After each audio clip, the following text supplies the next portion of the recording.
किसी चीज की आवश्यकता होना, जैसे कई बार कहते हैं ना कि एक्चुअली मुझे एक घड़ी की आवश्यकता है, लेट्स स्टार्ट। जैसे मेरे पास वॉच नहीं है तो कहते पापा से, पापा एक वॉच दिला दो, मुझे वॉच चाहिए, लेट्स स्टार्ट। तो अब मुझे वॉच की क्या है आवश्यकता है, ध्यान रखिएगा, लेट्स स्टार्ट। तो जब भी मैं किसी फॉर्मल सिचुएशन में होता हूँ, किसी मीटिंग में होता हूँ, किसी सेमिनार में, तो बिना वॉच के मुझे अच्छा नहीं लगता, लेट्स स्टार्ट। मुझे वॉच की जरूरत है, किसी चीज की जरूरत को शो करना, नीड, और नीड के बाद उस चीज का नाम बोलना। अगर एक घड़ी की जरूरत है तो बोलेंगे नीड अ वॉच। अगर मुझे घड़ी की जरूरत है तो क्या बोलेंगे, I need a watch, let's start, let's start. मेरे अगर कॉलेज के या स्कूल के शूज हट गए, पुराने हो गए, लेट्स स्टार्ट। तो पुराने होने के लिए जो वर्ड यूज करते हैं ओल्ड, ओल्ड के बाद जिस चीज को बताना है उसका नाम बोलेंगे, जैसे हाँ पुराने जूते हैं तो बोलेंगे ओल्ड शूज।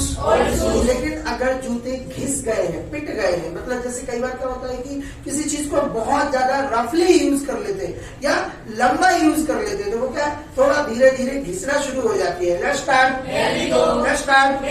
कोई चीज जो घिस गई है, बर्न आउट, सुनाई दिया, ऐसे शूज जो घिस पिट गए हैं, बर्न आउट शूज, सुनाई दिया, लेट्स स्टार्ट, लेट्स स्टार्ट। आपस से करो, मुझे जूतों की जरूरत है, लेट्स स्टार्ट। जूते क्या है, एक तो आएगा नहीं, एक जूता कोई पहनता नहीं है, लेट्स स्टार्ट। जूते को पैर में ही पहनते हैं, लेट्स स्टार्ट। एक जोड़ी जूते, अ पेयर ऑफ शूज, मुझे अभी एक जोड़ी जूते की जरूरत है, I need a pair of shoes.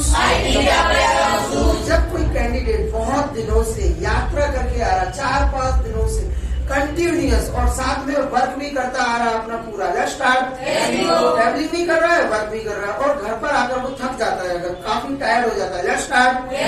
जब हम काम करके थक जाते हैं, ट्रैवलिंग करके थक जाते हैं, लेट्स स्टार्ट। थकने को इंग्लिश में बोलते गेट टायर्ड, लेट्स स्टार्ट। और अगर घर वाले अगर आपको काम बता देते, चलो ये काम करो, एक काम करो, इलेक्ट्रिशियन को बुलाओ और ये पूरा लाइट को ठीक करवाओ, लेट्स स्टार्ट। क्या कहते हैं, थोड़ा सा रेस्ट ले लेंगे, तो है ना, हमें रेस्ट की जरूरत है, हाँ थोड़ा सा समझिएगा, यहाँ पर जो रेस्ट लेना है, कुछ रेस्ट की जरूरत है ना आपको, सम रेस्ट।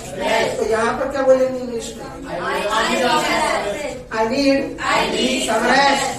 अब यहाँ पर ए का यूज नहीं होगा क्योंकि ये काउंटेबल नहीं है, रेस्ट जो है अनकाउंटेबल है, ध्यान रखिएगा, लेट्स स्टार्ट, लेट्स स्टार्ट।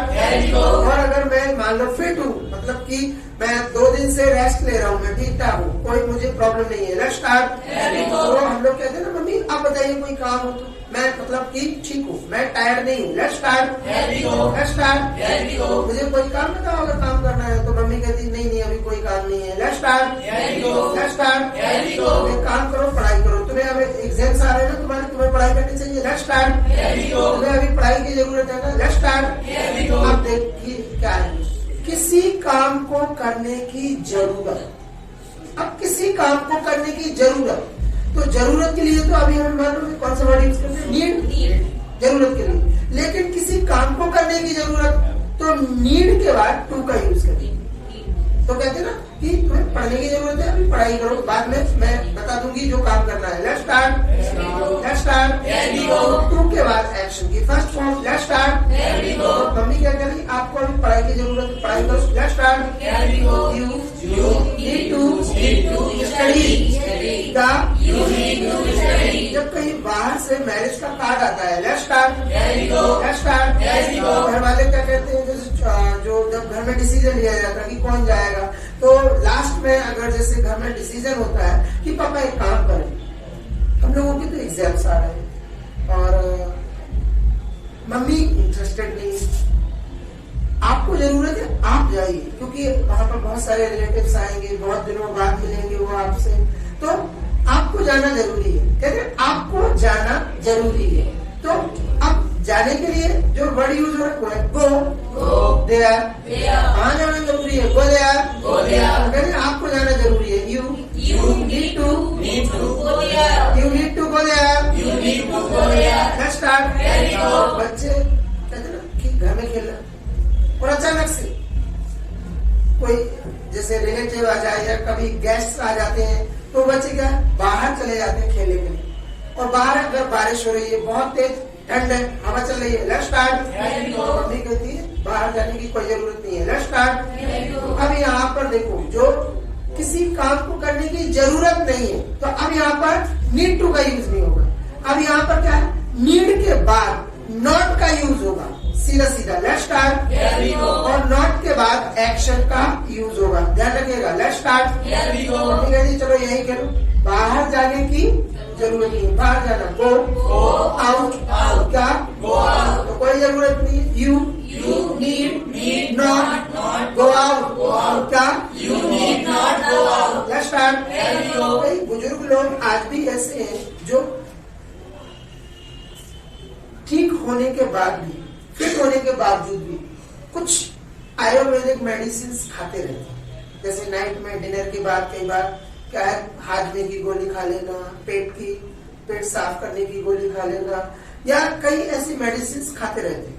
तो जब कभी उनको ब्लड प्रेशर बढ़ता है, कभी लो होता है, और ऐसी सिचुएशन बनती है, तो जो उनके बेटे डॉक्टर के साथ कन्वर्स करते हैं, डॉक्टर ये बड़ी परेशानी की बात है कि बार बार ब्लड प्रेशर लो हो जाता, हाई हो जाता, पापा बीमार हो जाते, लेट्स स्टार्ट। तो डॉक्टर क्या कहते हैं कि उनको अगर वो फिट है तो मेडिसिन खाने की कोई जरूरत नहीं है, मेडिसिन लेने की कोई आवश्यकता नहीं है, लेट्स स्टार्ट। भाई फिट है तो मेडिसिन लेने की जरूरत नहीं है, लेट्स स्टार्ट। अब देखो, दो लोगों के बीच में कॉन्वर्सेशन चल रही है, एक तो सन और डॉक्टर, लेकिन किसके बारे में, थर्ड पर्सन। डॉक्टर क्या कहते कि पापा को अननेसेसरी मेडिसिन लेने की जरूरत नहीं है, लेट्स स्टार्ट। अब देखिए यहाँ पर पापा कौन, थर्ड पर्सन। अब थर्ड पर्सन के लिए बोला जा रहा है कि उनको मेडिसिन लेने की जरूरत नहीं है, लेट्स स्टार्ट।